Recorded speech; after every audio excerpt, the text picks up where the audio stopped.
ఈరోజు మనం గురు పౌర్ణమి తరపున ఒక స్పెషల్ క్లాసు. ఈ క్లాసు స్పెషాలిటీ ఏంటంటే ఆస్ట్రాలజీలో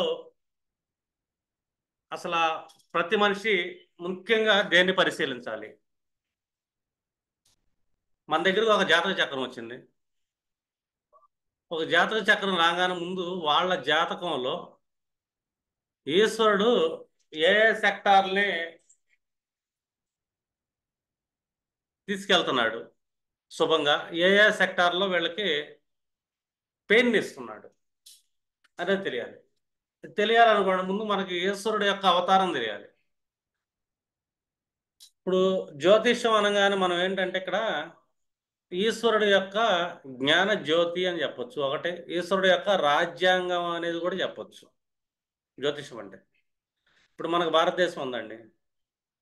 ఈ భారతదేశంలో కొన్ని చట్టాలు, అలాగే భారత రాజ్యాంగం కొన్ని విధులను ఇస్తుంటుంది. ఎందుకంటే ఈ రాజ్యాంగం ఎందుకు కావాలి అంటే ఈ దేశానికి, ఈ దేశ సమగ్రతను కాపాడటానికి, సమాజాన్ని కాపాడటానికి ఒక రాజ్యాంగం మానవులమైన మనమే సృష్టించాం. ఇప్పుడు అమెరికా ఉంది, యూరోప్ కంట్రీస్ ఉంటాయి. ఇట్లాగా ప్రపంచంలో దగ్గర దగ్గర అన్ని దేశాలకు కూడా ఆ దేశానికి సంబంధించిన ఒక రాజ్యాంగం ఉంటుంది. అట్లాగెందుకు పెద్ద పెద్ద కార్పొరేట్ సెక్టార్స్ కూడా వాళ్ళ ఫ్యామిలీస్కి, కార్పొరేట్స్ బిజినెస్లు కూడా ఒక రాజ్యాంగాన్ని రాసుకుంటారండి. ఎందుకంటే దాన్ని కాపాడటం అనేది వాళ్ళ యొక్క విధి, ధర్మం. ఆ ధర్మం అది కాపాడబడాలంటే దానికి ఒక రాజ్యాంగం ఉండాలి, దానికి కొన్ని చట్టాలు ఉండాలి, కొన్ని శిక్షలు ఉండాలి. మరి ఈ అనంత విశ్వాన్ని నడిపిస్తున్న ఈశ్వరుడు యొక్క రాజ్యాంగం ఏంటంటే ఇంకా చాలా పెద్దది. ఆఫ్టర్ ఆల్ చిన్న చిన్న దేశాలే పెద్ద పెద్ద రాజ్యాంగాలు రాస్తున్నప్పుడు ఈశ్వరుడు ఎంతకు మించిన పెద్ద రాజ్యాంగాన్ని రాసి మన చేతిలో పెట్టాడు. యాక్చువల్గా మనకి రాజ్యాంగం తెలియలేదు అనుకోండి, మనం ఏదో తప్పులు చేస్తాం, ఆ దేశంలో విధించే న్యాయస్థానాలు విధించే శిక్షను అనుభవిస్తుంటాం. మరి ఈశ్వరుడు కూడా రాజ్యాంగాన్ని మనకు తెలియజేయాలని చెప్పాడంటే సనాతన ధర్మంలో అష్టాదశ పురాణాలు అండ్ చతుర్వేదాలను ఇచ్చాడు. అలాగే జ్యోతిష జ్ఞానాన్ని పంచాడు. ఈరోజు వాస్తవంగా మనం మాట్లాడుకుంటున్నామంటే ఇవాళ వేదవ్యాసుడి వ్యాస పూర్ణిమ, ఆయన జయంతి, గురువు జయంతి. కాబట్టి అతను ఏ చట్టాలను మనకి ఇచ్చాడు.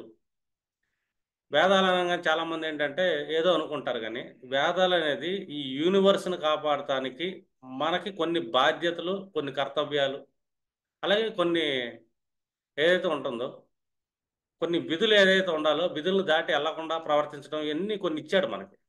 అవన్నీ వేదాల్లోనే ఉంటుంది. ఇదంతా మళ్ళీ ఈశ్వరుడిదే. ఈశ్వరుడు ఎవరి ద్వారా ఇచ్చాడంటే ఒక గురువు ద్వారా ఇచ్చాడు. ఈ గురువు జడ్జిగా నియమించాడు అని. మన జాతక చక్రంలో జడ్జిమెంట్ హౌస్ ఏదైనా ఉందంటే కానీ 9th హౌస్, దానికి అధిపతి గురువే మళ్ళీ. అంటే గురువు రూపంలో ఆ ఈశ్వరుడు కూడా ఒక జడ్జిగా మారాడు అని చెప్పి మనం నమ్మాలి. ఇది నడుస్తుంది కూడా. వాస్తవంగా చెప్పాలంటే నేను కొన్ని వేల జాతకాలు చూసుంటా ఇప్పటివరకు నా ఇన్నేళ్ల అనుభవంలో. నేను ఎవరి జాతకం చూసినా కూడా ముందు ఏం చెక్ చేస్తానంటే అసలు వీళ్ళకి ఈశ్వరుడు నుంచి కృప ఎంత ఉంది, ఈశ్వరుడు యొక్క శాపం ఎంత ఉంది, ఈశ్వరుడి చేత దండించబడటానికి వీళ్ళు ఎంతవరకు ఏ ఏ సెక్టార్లో ఈశ్వరుడి చేత దండించబడుతున్నారు. ఎందుకంటే ఈశ్వరుడు దండకారకుడు కూడా. మనం మెచ్చుకున్నాము, అతను నచ్చాము అంటే కనుక సన్మానిస్తాడు అతను. అంటే ఆయా సెక్టార్స్ మన జీవితంలో చాలా అద్భుతంగా వెళ్తాయి. గత జన్మలో మనం ఏ ఏ పాపాలు చేశామో ఈ జన్మలో మనం ఆయన యొక్క దండని అనుభవించాలి. ఇప్పుడు ఈశ్వరుడు మనం ఆయన రూపంగా మనం చూసామనుకోండి, ఒకటి లింగ రూపం ఉంటుంది, ఇంకొక రూపంలో ఏంటంటే నెత్తి మీద గంగా చంద్రుడు.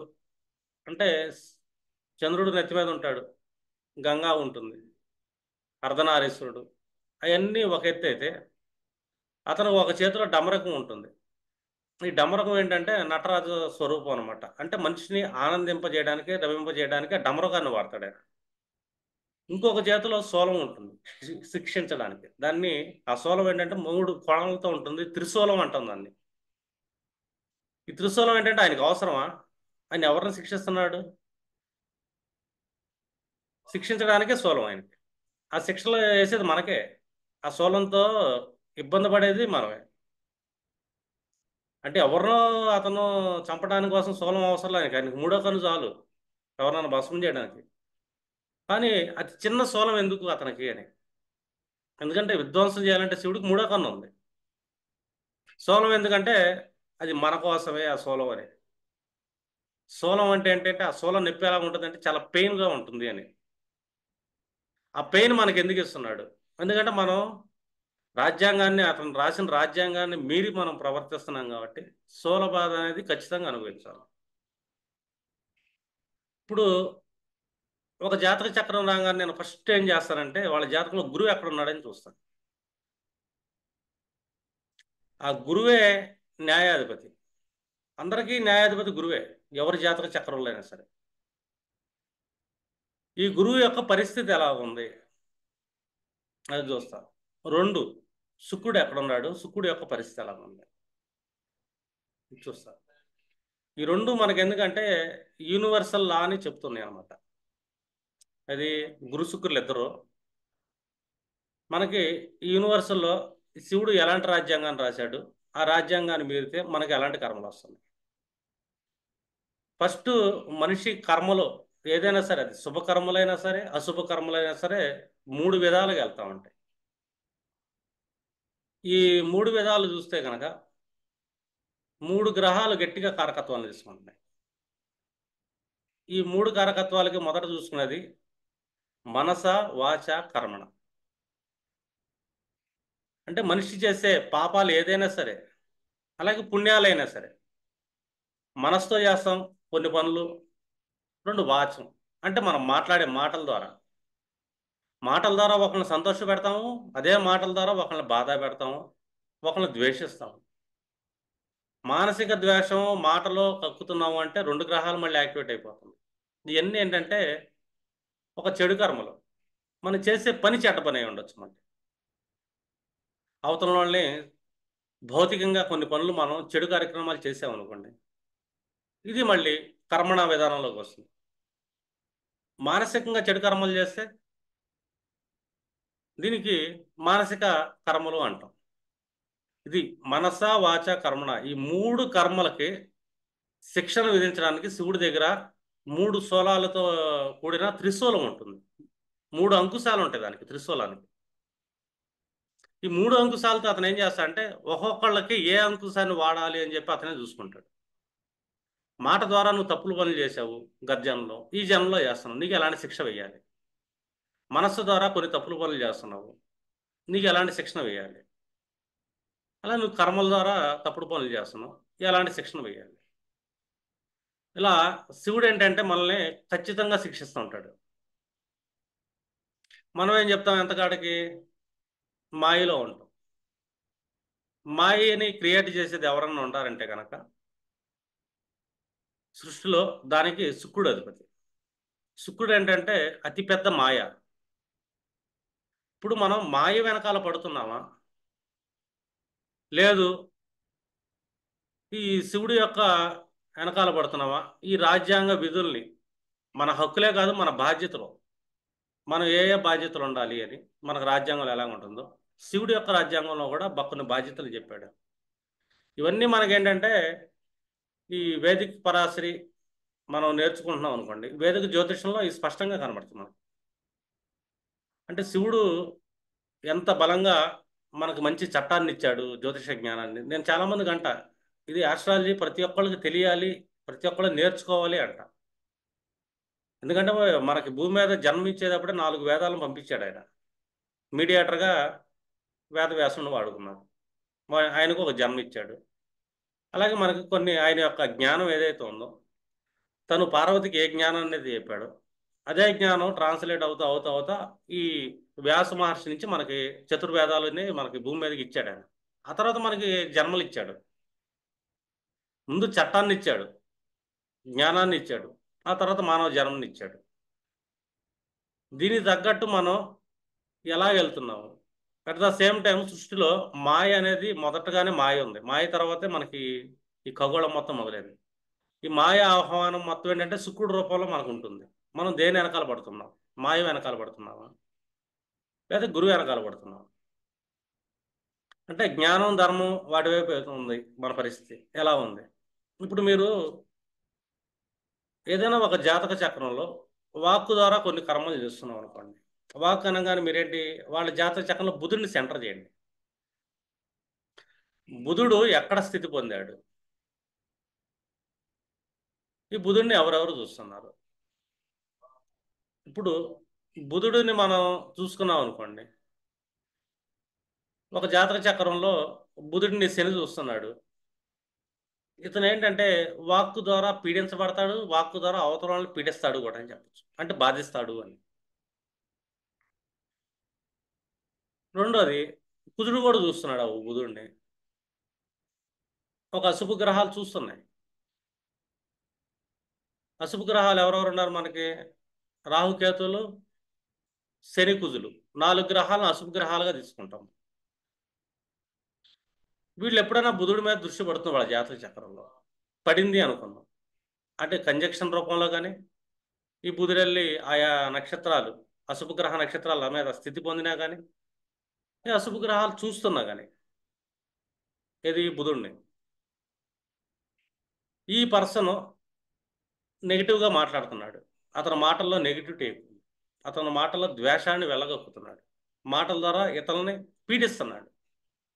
లేదు, వీళ్ళు ఏంటంటే పొద్దున్న లేస్తే బుధుడు అంటే మాటలు కదా, మాట్లాడుతున్నప్పుడు వాళ్ళు అలాంటోడు, వీడు ఎలాంటోడు అని జడ్జిమెంట్లు చేస్తుంటాడు. తెలియదు అతనికి, కానీ జడ్జిమెంట్ చేస్తుంటాడు. అర్థమైందా. ఇద్దరు ఫ్రెండ్స్ మగవాళ్ళు కలిశారు, వాళ్ళు కొన్ని నెగిటివ్ మాటలు మాట్లాడుతున్నారు. ఇద్దరు ఆడవాళ్ళు కలిశారు, నెగిటివ్ మాట్లాడతారు.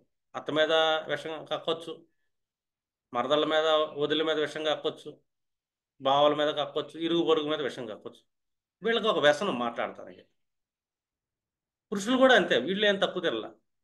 వీళ్ళు నలుగురు కలిశారంటే 4 రకాల చెడు మాటలు వెళ్తున్నాయి అనుకున్నాం. ఇప్పుడు ఇమీడియట్లీ వాళ్ళ జాతక చక్రం ఓపెన్ చేసినప్పుడు ఈ బుధుడి మీద అశుభ గ్రహాల స్థితి పడుతుంది. లేదు, గోచారంలో వీళ్ళ జాతకంలో బుధుడు తిరుగుతున్నప్పుడు ఈ అశుభ గ్రహాలతో కంజంక్షన్ ఏర్పడింది.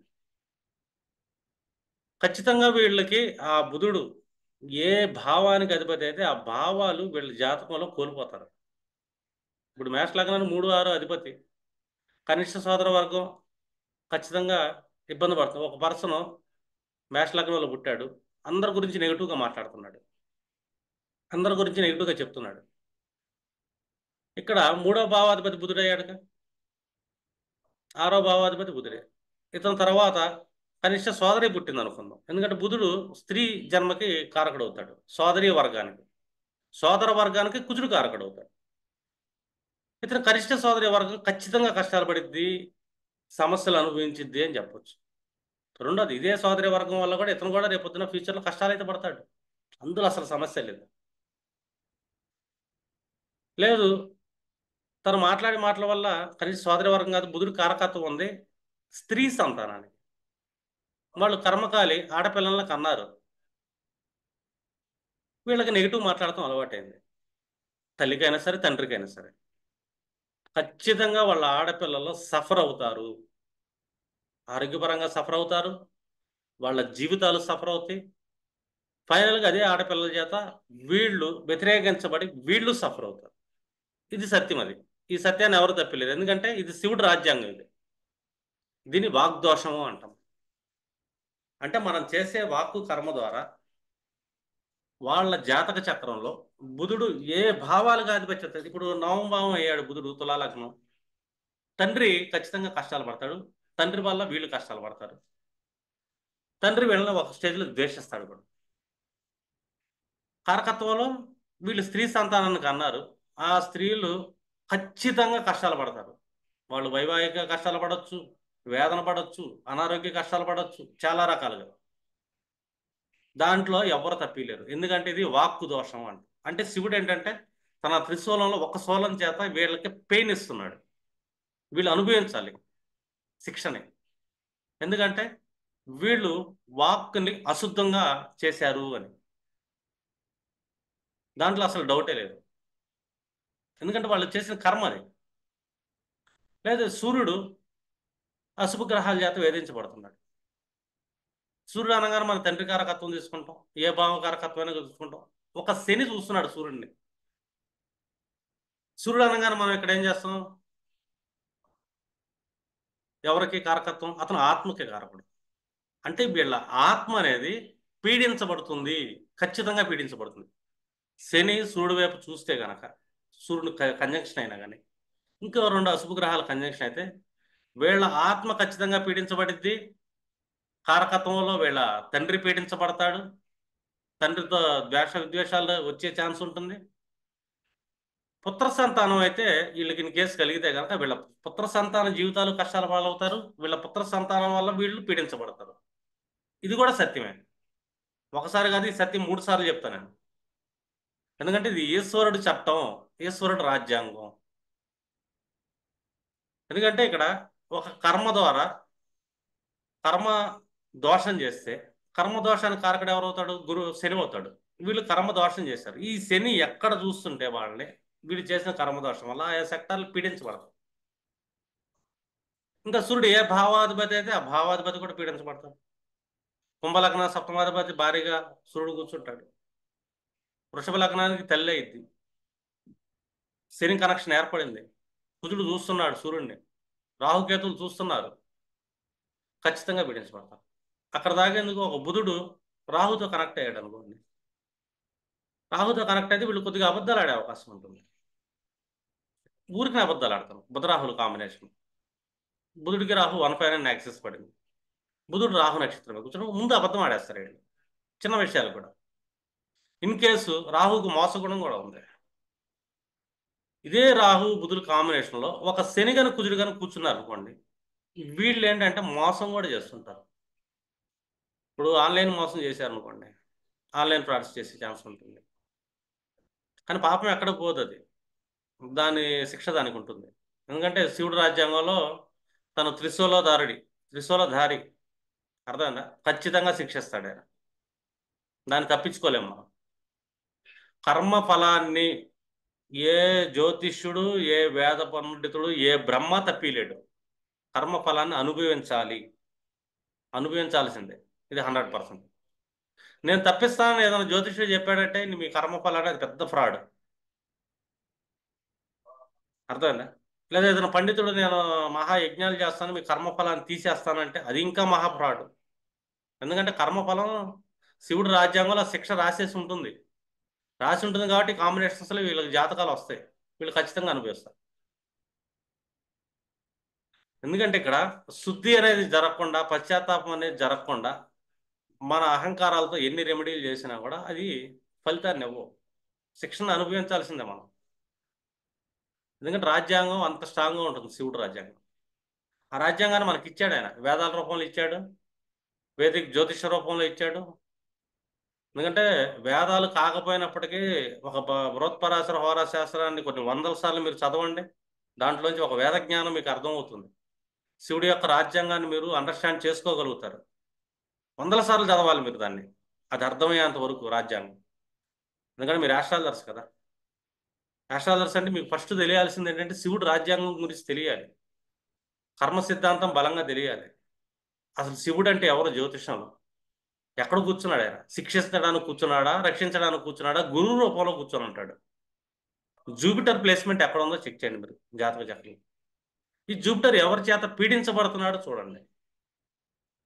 ఒక గురువుకి పాపార్గలం పట్టింది, అటు ఇటు అశుభ గ్రహాలు కూర్చొని ఉన్నాయి, గురువు పీడించబడ్డాడు. ఒక సమ్ము ఏదన్నా ఒక మేష లగ్న జాతకం తీసుకుందాం అనుకోండి, గురువు పంచమంలో కూర్చున్నాడు. ఈ 1980s ఆ టైంలో పంచమంలో గురువు, శని, రాహు వీళ్ళందరూ అశుభ గ్రహాలు ఒకే సిస్టంలో కూర్చోరండి. ఏప్రిల్ మే నెలల్లో 80లో పుట్టిన వాళ్ళకి. అందులో ఒక మేష లగ్నం తీసుకుందాం అనుకోండి, మేష లగ్నం కాదు, ఏ లగ్నం అని తీసుకోండి. గురువు శాపంగా పీడించబడ్డాడు అక్కడ, శని చేత పీడించబడుతున్నాడు, రాహు అక్కడే కూర్చొని ఉన్నాడు, కుజుడు అక్కడే కూర్చొని ఉంటాడు. 3 గ్రహాలతో పీడించబడుతున్నాడు గురువు. గురువుకి కుజుడికి కనెక్షన్ ఏర్పడింది.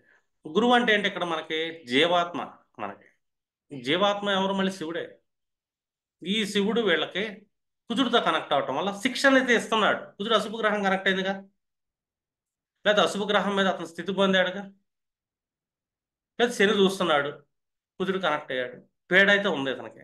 ఎలాంటి పేడను అనుభవిస్తాడు ఇతను అంటే, గురువు అనగానే అతను ఏ భావం ఫస్ట్ నైన్త్ లార్డ్ అయితే తండ్రి వల్ల పేడను అనుభవిస్తాడు, లేదా తండ్రి కష్టాలు బాగా. రెండోది కుజుడు కనెక్షన్ ఏర్పడింది, వీళ్ళు ఖచ్చితంగా భూ సంబంధమైన ఇబ్బందులు ఎదుర్కొంటారు. గురు కుజులు ఎంతమంది జాతకంలో కనెక్షన్ అయితే, రాహు కూడా కనెక్ట్ అయితే భూముల వల్ల మోసపోతారు. రియల్ ఎస్టేట్ బిజినెస్ లో మోసపోతారు, పీడించబడతారు. వీళ్ళ జీవాత్మ పీడించబడింది. శివుడు ఇక్కడ ఏంటంటే తన శూలంతో శిక్షిస్తున్నాడు. ఎందుకంటే కుజుడు కనెక్ట్ అయ్యాడు గురువుతో, ఒక రాహు కనెక్ట్ అయ్యాడు, చండాలం చేసాడు గురువుని. అంటే ఇతను ఏ ల్యాండ్ బిజినెస్ చేస్తా ల్యాండ్ ఫ్రాడ్ చేసే ఛాన్స్ ఉంటుంది. తర్వాత ఇదే ల్యాండ్స్ వల్ల ఇతను పీడించబడతాడు. కారకత్వంలో కుజుడు ఏ భావాధిపతి అయితే ఆ భావం పీడించబడుతుంది. కనిష్ట సోదర వర్గం కాబట్టి ఆ సోదర వర్గం పీడించబడుతుంది. కుజుడు రక్తకారకుడు కాబట్టి రక్త దోషంతో పీడించబడతాడు. గురుకారకత్వంలో thyroid problems, liver issues, fat issues ఖచ్చితంగా వస్తాయి. ఎందుకంటే గురువు వీళ్ళని కాపాడటానికి లేడు. ఇక్కడ శాపం ఉంది, శివుడు శాపం కుజుడు రూపంలో ఉంది, శని రూపంలో ఉంది. గురుశనుల కనెక్షన్ ఏర్పడింది. శని అంటే ఏంటి? స్నాయువులకు అధిపతి. అంటే వాత గుణాన్ని ఇస్తాడు ఇతనికి, పక్షపాతాన్ని ఇచ్చే అవకాశం ఉంది. శని కుజులు రాహువు గురుడు కనెక్షన్ ఏర్పడింది. చాలా రకాల ఇబ్బందులు ఉంటాయి వీళ్ళకి. చిన్న చిన్న విషయాలు మోసం చేస్తూ ఉంటారు. వీళ్ళకి ఎన్ని భావాలు ఆధిపత్యాలంటే అన్ని భావాలు ఇబ్బంది పడుతుంది. గురు కారకత్వం మొత్తం దెబ్బతింటే పంచమ కారకుడు సంతానం విషయంలో ఇబ్బంది పడతాడు, కుటుంబ విషయంలో ఇబ్బంది పడుతుంటాడు. నైన్త్ లార్డుగా, 11th లార్డుగా అన్నల విషయంలో కానీ, అన్నల చేత ద్వేషాన్ని పొందడం కానీ, తండ్రి చేత ద్వేషాన్ని పొందడం కానీ ఇన్ని జరుగుతాయి వీళ్ళకి.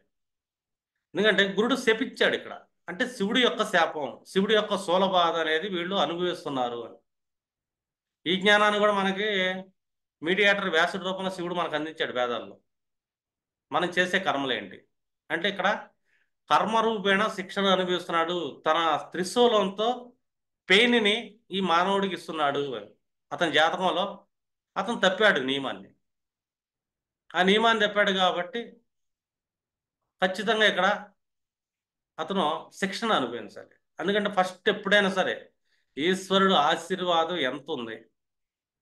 ఇప్పుడు గురుబుధులు చెడ్డవాళ్లే, ఒకళ్ళొకళ్ళు చూసుకుంటే, మనం చూసుకుంటే వాళ్ళిద్దరు అపోజిషన్, శత్రువులు అనుకుంటాం. కానీ వాళ్ళిద్దరు కలయిక ఉంది. ఎలా ఉంటుంది అంటే సద్బుద్ధి, మంచి బుద్ధి వస్తుంది. అంటే మంచి జ్ఞానం గురుడు, మంచి తెలివితేటలు బుధుడు, ఈ రెండు కలిస్తే సద్బుద్ధి. అది శుభమేమండి. అంటే గురువు బాగున్నాడా లేదా మనం జాతక చక్రంలో క్షుణ్ణంగా పరిశీలన చేయాలి. ఆ తర్వాత మీరు నెక్స్ట్ లెవెల్ ఏదన్నా చార్ట్ను పరిశీలించడానికి ముందు వెళ్ళండి. ముందు ఏంటంటే వీళ్ళు గత జన్మలో శివుడి చేత ఏ ఏ సెక్టార్స్లో శిక్షించబడుతున్నారు, వీళ్ళు ఏ పాపకర్మలు చేశారు గతంలో. ఒక మనిషి గత జన్మలో పాపకర్మ వాక్కు రూపంలో చేశాడా, ఖచ్చితంగా శని దృష్టి, కుజ దృష్టి ఈ బుధుడి మీద పడుతుంది. ఈ జన్మలో వాళ్ళు బుధు కారకత్వాలన్న స్త్రీ సంతానం కంటే స్త్రీ సంతానం వల్ల, బుధ కారకత్వాలు మాతులనే మేనమామలు, మేనల్లుళ్ళు వాళ్ళ వల్ల, అర్థమైందా? అలాగే డాక్యుమెంటేషన్స్లో ప్రాబ్లమ్స్ వల్ల ఇతను ఏంటంటే ఎక్కువ సఫర్ అవుతాడు. అండ్ రెస్పిరేటివ్ ప్రాబ్లం వస్తుంది. అంటే వీళ్ళకి ఏంటంటే బ్రీతింగ్ అంత బాడీలో ఊపిరితిత్తులకి కఫం పెరిగిపోతుంది. ఇలాగ వీళ్ళు ఏంటంటే శిక్షలు అనేది శివుడు వల్ల అనుభవిస్తున్నారు అని. ఎందుకంటే అది ఈశ్వరుడు యొక్క రాజ్యాంగం, చట్టం, దాన్ని మనం తప్పిలేము. ఎందుకంటే ఈ పర్సన్ ఎటువైపు ప్రయాణం చేస్తున్నాడు, ఇతని జాతక చక్రంలో ఏం బ్లెస్సింగ్ ఇచ్చాడు శివుడు, శుభాన్ని ఇస్తున్నాడా, ఇతను చేసిన కర్మలను బట్టి శిక్షించడానికి తన త్రిశూల ఆయుధాన్ని ఇతని మీదకి వదిలాడా అని. అంటే మనసా వాచ కర్మణ చాలా మంది తెలియదు. 3 తప్పులు చేస్తుంటాడు, మానసిక తప్పులు చేస్తుంటాడు. అర్థమేనా? మానసిక తప్పుల వల్ల ఎన్ని కష్టాలు పడుతున్నాడు. అలాగే ఈ జాతక చక్రంలో అసలు ఏ ఏ గ్రహాలు పీడించబడుతున్నాయి. శని పీడించబడుతున్నాడు లేదా,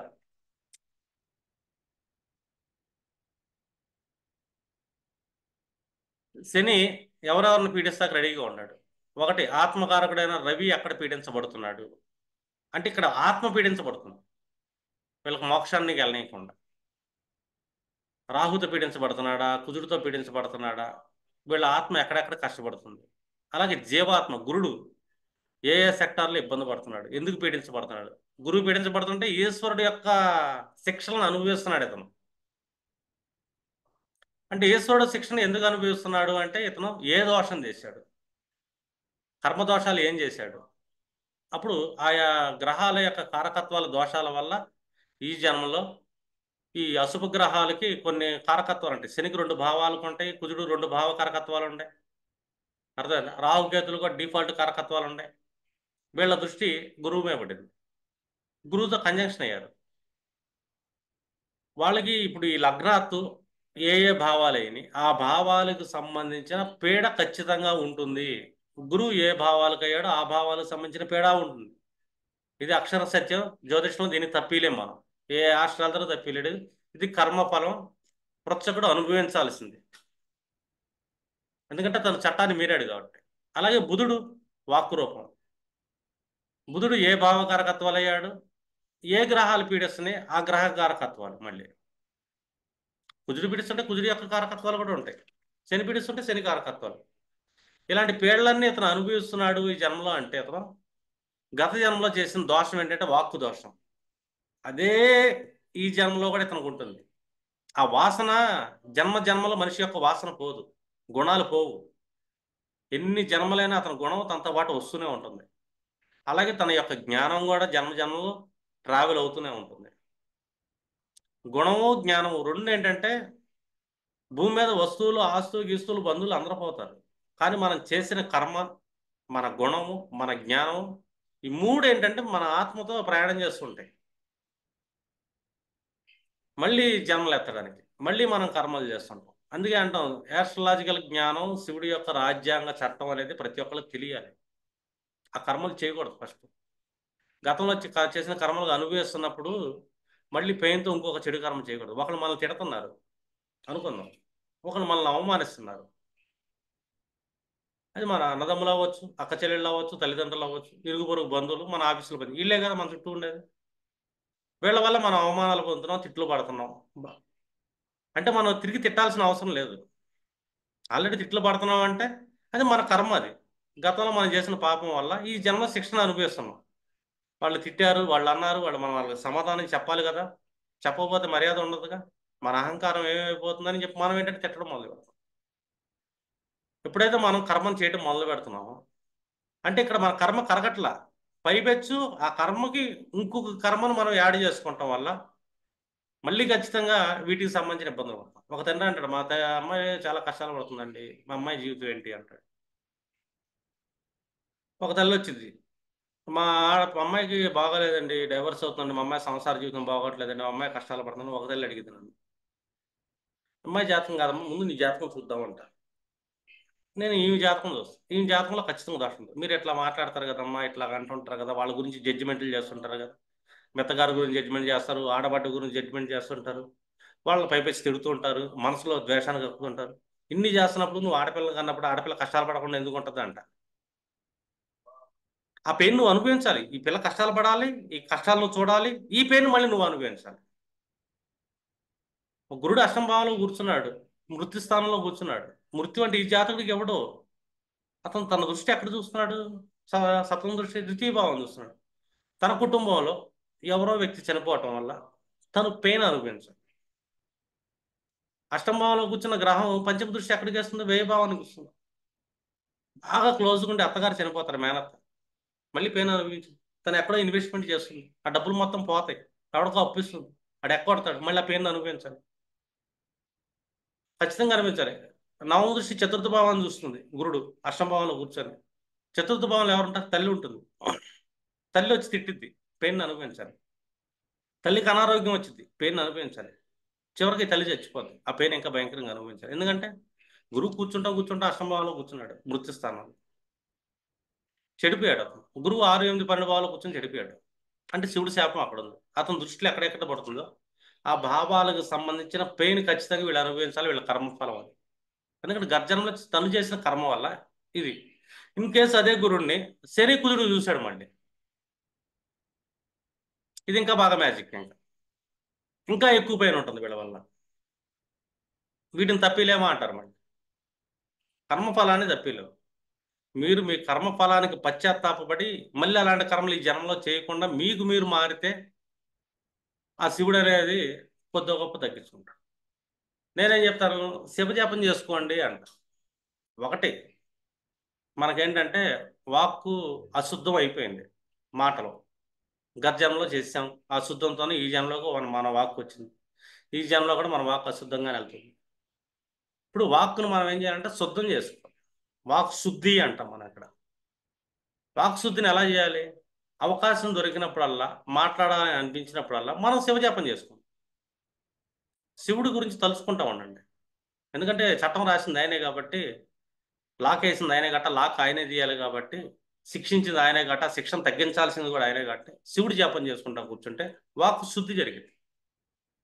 వాక్కు శుద్ధి జరిగిన తర్వాత కూడా శివజపం చేస్తుంటే మనకు వాక్కు సిద్ధి పెరిగింది. అంటే మనం అన్నది అన్నట్టు జరిగింది. మనం మంచి చెప్తే మంచి జరిగింది, చెడు చెప్తే చెడు జరిగింది, సిద్ధి అంటాం దాన్ని. ఒకటి ఫస్ట్ శుద్ధి జరగాలి, ఆ తర్వాత వాక్కు సిద్ధి అయితే సిద్ధత్వం పొందింది అది. మనం సిద్ధులం అవుతాం, వాక్కు సిద్ధులం అవుతాం మనం. అంటే ఒక కర్మ, ఒక్క బుధుడు చెడిపోవటం వల్ల మనం శివుడి యొక్క జపాలు మంత్రాలు పఠిస్తూ ఉండాలి ధ్వని రూపంలో, బయటికి ఓంకారంలో. అప్పుడు ఏంటంటే ఈ ధ్వని రూపంలో చేయటం వల్ల రెండు కర్మలు కలుగుతాయి. ధ్వనికి కారకుడు గురుడైతే పదాలకి కారకుడు వచ్చి బుధుడు అవుతాడు. ఈ రెండు కర్మలు శుద్ధి జరుగుతాయి. మానసిక జపం, మానసిక స్నానాలు శివుడికి చేపిస్తూ ఉన్నాం. మన మనస్సులో తలుచుకుంటున్నాం విపరీతంగా. మన కళ్ళు మూసుకుంటే మన కళ్ళల్లో శివుడి యొక్క రూపం కనబడుతుంది. చంద్రుడి ద్వారా, మనస్సు ద్వారా చేసిన కర్మలు కరిగిపోతాయి. భౌతికంగా శివుడికి అభిషేకాలు చేస్తున్నాం మనం. భౌతికంగా చేసే కర్మలు కరిగిపోతాయి. అలా మనస వాచ కర్మణ మూడు కర్మలు కరిగిపోతే గనక శివుడి యొక్క త్రిశూలంతో మనకి ఏ పని ఉండదు. ఈ త్రిశూలాన్ని మనకు రక్షణ కవచంగా వాడతారు, ఇంకా అక్కడి నుంచి మనం శిక్షించడానికి కాదు. అదే త్రిశూలం మనకు అండగా నిలబడింది. శివుని యొక్క డమరకం ఆనందంగా తీసుకెళ్తాడు, అద్భుతమైన జీవితాన్ని తీసుకెళ్తాడు. మనం అసలు జన్మే లేకుండా చేస్తాడు. మళ్ళీ మళ్ళీ కర్మలు లేకుండా తన గణాల్లో కలుపుకుంటాడు, శివగణాల్లో. ఎందుకంటే శివుడు రాజ్యాంగం తెలియకుండా మనం ఏంటంటే చానాళ్ళు మానవ జీవితాలు గడిపేస్తున్నాం. ఒకవేళ ఎవరైనా చెప్పారనుకోండి, మళ్ళీ వాళ్ళని తిడతాం. తిడతాం వల్ల ఈసారి గురుదోషం గట్టిగా తగిలింది అంటారు వాళ్ళు. ఈ మా సలహాలు ఇచ్చేవాడా, మా తెలియదా అని. అది గురుదోషం. అంటే విభజన గుణం. దీనివల్ల కూడా మనసులో ఎప్పుడైతే మనుషుల గురించి విభజిస్తుంటాడో దీన్ని మనం అనుకుంటాం, వీళ్ళు మాలోళ్ళండి, వీళ్ళు మాదిగోళ్ళు అండి, వీళ్ళు అది తక్కువ జాతోళ్ళు అండి, వీళ్ళు ఎక్కువ జాతోళ్ళు అండి, వాళ్ళు ఎవరో మా ఆడింట్లో కార్ డ్రైవర్ అండి. ఇలాంటి పనులన్నిటికి కారణం ఏంటి? రెండు దోషాలు వెళ్ళిపోతున్నాయి. ఒకటి మనస్సు, మానసిక దోషం. రెండు మనం అంటాం కదా నోటితో, వాక్కు దోషం. మళ్ళీ రెండు దోషాలు. ఈ చంద్రుడు ఎవరితో కనెక్ట్ అయినా కూడా, రాహుతో కనెక్ట్ అయ్యాడా, శనితో కనెక్ట్ అయ్యాడా, కుజుడు దృష్టి పడుతుందా, ఖచ్చితంగా చంద్ర కారకత్వాలు దెబ్బతింటాయి. లిక్విడ్ క్యాష్ దెబ్బతింటుంది, చేతిలో డబ్బులు ఆడవు, తల్లి బాగోదు. మళ్ళీ చంద్రరాహు కలిసారుగా, మళ్ళీ అబద్ధాలు ఆడుతుంటారు వీళ్ళు పొద్దున్నే వెళ్తే.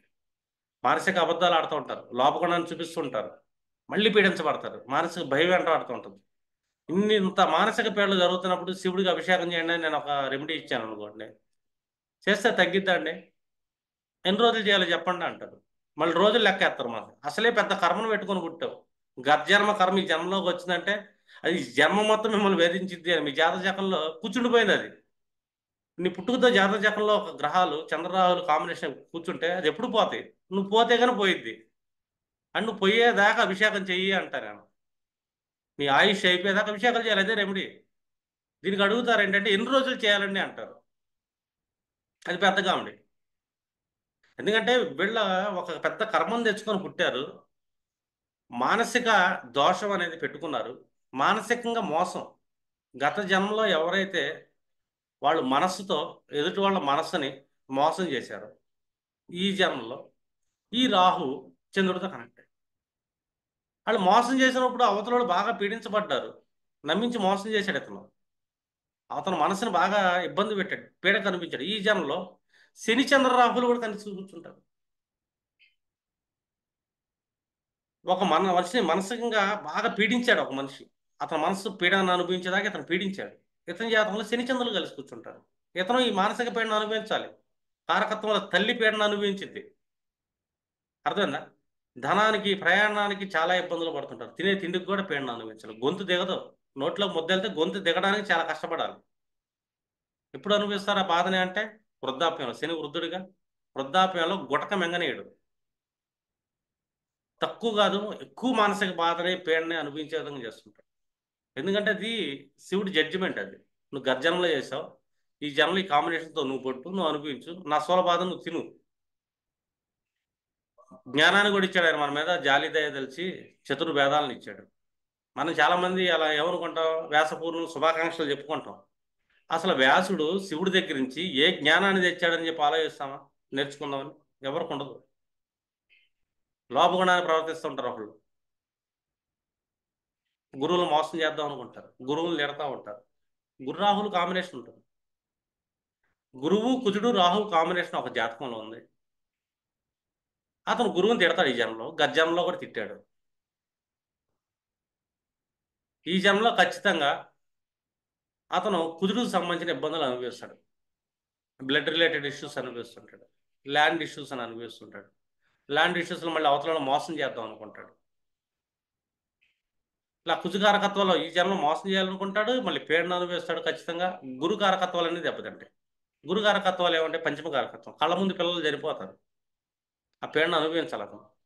యవ్వనంలోకి రాగానే పిల్లోడు చనిపోయే అవకాశం ఉంటుంది.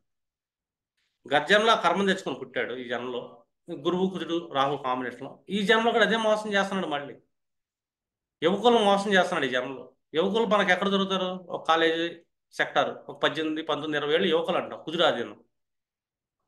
ఒక స్కూల్ యజమాని అయ్యాడు, లేదా ఒక కాలేజీ యజమాని అయ్యాడు, యువకుని మోసం చేశాడు. ఖచ్చితంగా వీళ్ళ కొడుకు చనిపోతాడు. కర్మది. అంటే యూనివర్సల్ లా అనేది శివుడు ఎంత బలంగా తీసుకెళ్తున్నాడు. మనకి చాలా అనుకుంటాం కానీ, ఇప్పుడు జడ్జి అనుకోండి, మన హైకోర్టు జడ్జి, సుప్రీంకోర్టు జడ్జి, ఆడు మనిషే కాబట్టి, రాసిన చట్టం కూడా మనిషే కాబట్టి, లావాదేవీలతో జడ్జిని కొనొచ్చు. మంచి ఆఫర్ ఇస్తే జడ్జిని కొనొచ్చు మనం. శివుని కొనలేము. శివుడు మనిషి కాదు.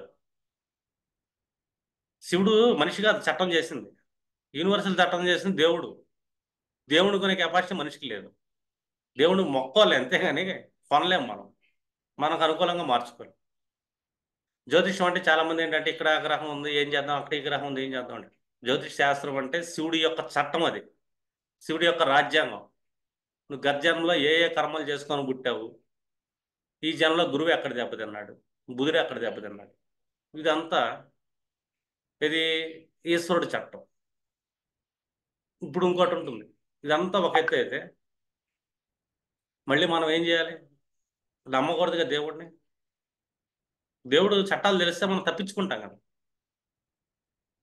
తప్పించుకోకుండా ఏం జరుగుతుందంటే, ఇక్కడ మాయ అనేది ఒకడు కూర్చున్నాడు, మహాగురువు ఆయన శుక్రుడు. ఒక పర్సన్కి శని 3వ దృష్టి కానీ 10వ దృష్టి కానీ, శని కంజంక్షన్ కానీ శుక్రుడితో కనెక్ట్ అయింది.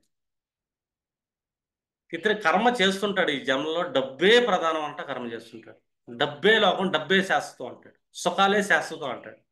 దాన్ని వదిలిపెట్టి వెళ్ళలేడు. ఖచ్చితంగా చెప్తాను నేను, ఇతను ఎంతైనా సంపాదించలేండి, ఇతని వృద్ధాప్యంలో మొత్తం కోల్పోతాడు, బికారైపోతాడు, సర్వం కోల్పోతాడు, ఆ పేరును అనిపించి చనిపోతాడు. ఎందుకంటే అతను పడుతుంది మాయ వెనకాల. మాయ వెనకాల పడ్డాడు, దేవుడిని పట్టించుకోడు, ధర్మాన్ని పట్టించుకోడు, శివుడు రాజ్యాంగాన్ని పట్టించుకోడు. అక్కడ దాగేందుకు శుక్ర కుజులు కలిశారు, శుక్రుడు కుజుడితో కనెక్ట్ అయిపోయాడు. ఇక్కడ మాయ ఏం జరుగుతుంది? కుజుడు అంటే దేహం. వీళ్ళు దేహ సౌఖ్యానికి, దేహ సుఖాలకి జీవితం అదే అనుకుంటారు. ఇంకా లీగల్ రిలేషన్స్ అయ్యి తర్వాత సంగతి, వీళ్ళ దేహ సుఖాలే లోకం అనుకుంటారు, కంఫర్ట్స్ కావాలి. కుజుడు శుక్రుడు చూస్తున్నాడు, అది ఏ దృష్టి అయినా కానీ, సప్తమ దృష్టి అయినా కానీ, చతుర్దశమ దృష్టిలే కానీ, వీళ్ళకి మాయ అనేది ఉంది. ఏ మాయ చుట్టూ తిరుగుతున్నారు వీళ్ళు? వీళ్ళకి ఒకటే మాయ. ఏది? నాకు మంచి లగ్జరీ కార్లు కావాలా, బ్రాండెడ్ బట్టలు కావాలా, శారీరక సుఖాలు కావాలా, ఇదే జీవితం, ఇదే జీవితం, ఇదే జీవితం. ఆ మాయలోనే కొట్టుకు చచ్చిపోతుంటారు. కానీ ఏమి దొరక వీళ్ళకి. జీవితం మొత్తం, యవ్వనం మొత్తం అడవి కాచిన వెన్నెలగా వెళ్ళిపోతుంది. అది దొరకదు, దాన్ని వదిలిపెట్టరు వీళ్ళు.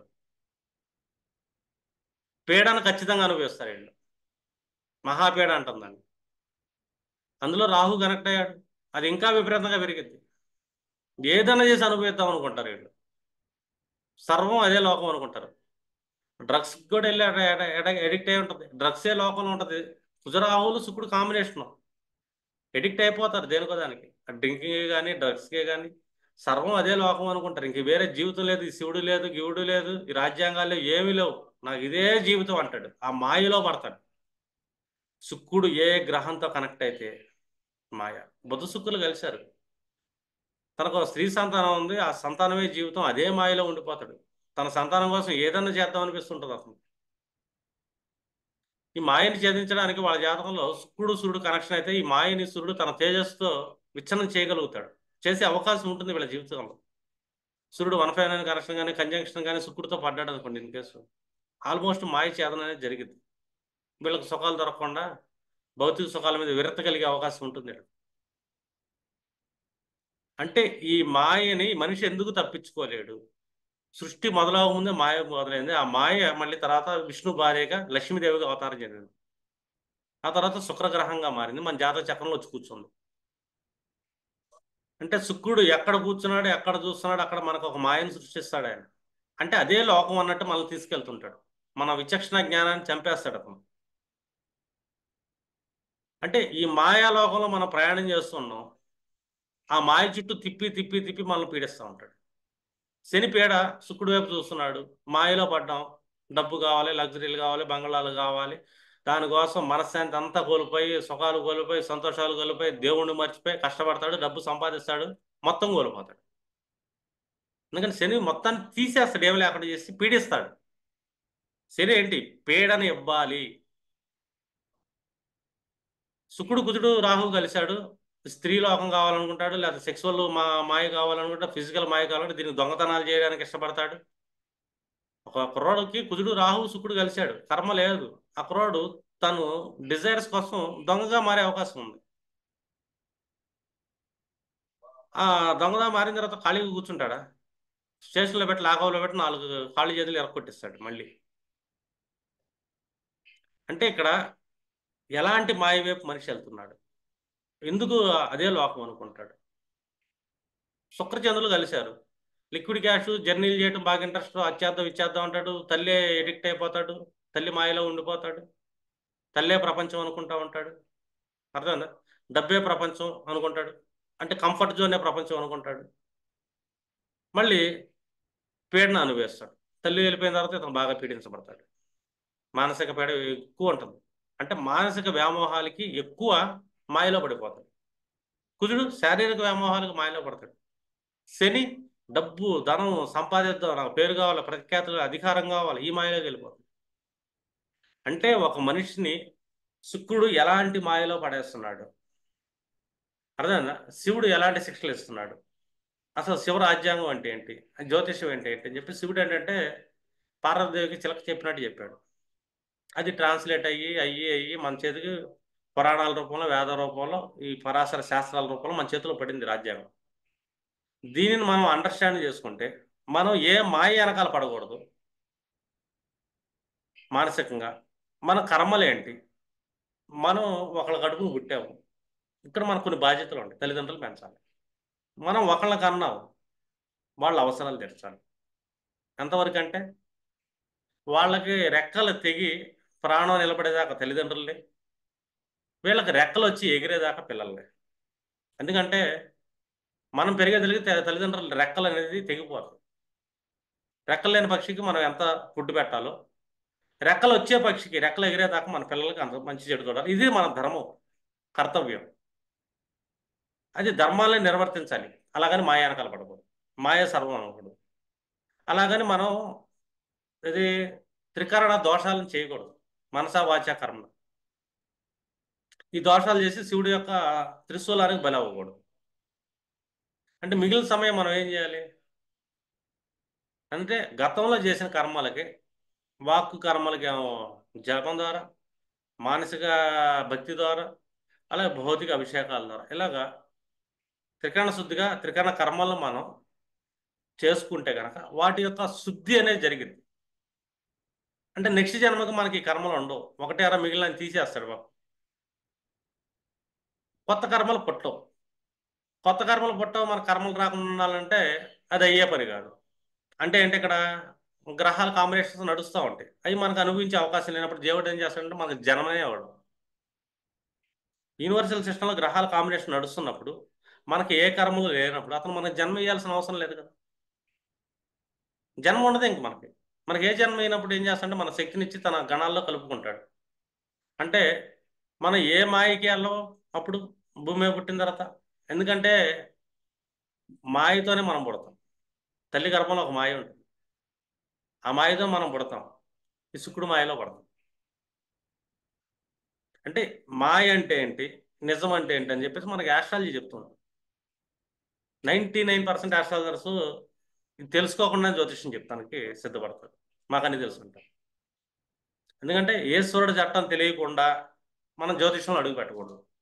ముందు అది తెలుసుకోవాలి. అది తెలుసుకుంటే మీకు ఆస్ట్రాలజీ ఈజీగానే ఉంటుంది. వీళ్ళు నేను కర్మలు పెట్టుకుని పుట్టారు, వీటిని మనం తెరచాలి, నువ్వు ఇవి అనుభవించాలా. రెండు, ఈ తప్పు మళ్ళీ చేయమాకు. ఆల్రెడీ చేస్తేనే ఈ తప్పుల్లో పుట్టావు. ఆ వాసన ఈ జన్మలోనూ నీకు ఉంటుంది తప్పులు చేయడానికి. ఇలాంటి తప్పులు చేయాల్సిన అవసరం రాకుండా ఆవేశం వచ్చినప్పుడల్లా శివజాపం చేసుకో, మాట్లాడు మాకు. అదేనా ఏదైనా కర్మ చేద్దాం అనుకున్నప్పుడు కాసేపు శివాలయంకి వెళ్ళి అభిషేకం చేసుకో కాసేపు. ఆ టైంలో నీ స్ట్రెస్సెస్ తగ్గుతాయి, రిలీజ్ అవుతాయి అని చెప్పేసి మనం చెప్పొచ్చు. అంటే ఈ వ్యాసుడు మనకి ఏమేమి ఇచ్చాడు, ఇవాళ ఆయన జన్మదిన శుభాకాంక్షలు చెప్పుకోవాలి మనం. ఆయన మనకి మంచి జ్ఞానాన్ని శివుడి దగ్గర నుంచి తీసుకొచ్చాడు గ్రంథ రూపంలో. అంటే శివుడి యొక్క చట్టాలు మనకు భారత రాజ్యాంగం ఎలాగ ఉంటుందో ఈ 4 వేదాలు అనేవి, అష్టాదశ పురాణాలు, జ్యోతిషం, నిరుక్తం, ఛందస్సు ఎన్ని ఏంటంటే చట్టాలు ఇవి మనకి. రాజ్యాంగం అంటే యూనివర్సల్ రాజ్యాంగం ఇది. ఏ కంట్రీకి ఇండివిజువల్ రాజ్యాంగాలు ఉండొచ్చు, అది వాళ్ళ కంట్రీ వరకే. అని టోటల్ యూనివర్స్కి ప్రపంచంలో ఏ మనిషి అయినా పుట్టిన ఎక్కడన్నా పుట్టిన అతను చేసే కర్మలకు అనుభవించాల్సింది, అది ఈశ్వరుడు యొక్క రాజ్యాంగం. దీన్ని ఎవ్వరు తప్పిలేరు. అంటే కర్మని ఎవ్వరు నిర్మూలన చేయలేరు, చేస్తున్నారంటే వాళ్ళు మోసం చేస్తున్నారు అని. కర్మ ఫలాన్ని అనుభవించాలి ప్రతి మనిషి. ఆ కర్మ ఫలాన్ని ఎవరు తప్పిలేరు. ఏ ఆస్ట్రాలజరు తప్పిలేరు. తప్పిస్తున్నాడంటే తప్పే, అంతమించి ఏమీ లేదు. ఎందుకంటే ఆయన ఈశ్వరుడిని శరణ కోరటం తప్పించి వేరే గత్యంతరం లేదు దీనికి. ఇది ఫైనల్ జడ్జిమెంట్ ఇది. ఓకేనా? సరే, క్లోజ్ చేస్తున్నా అండి.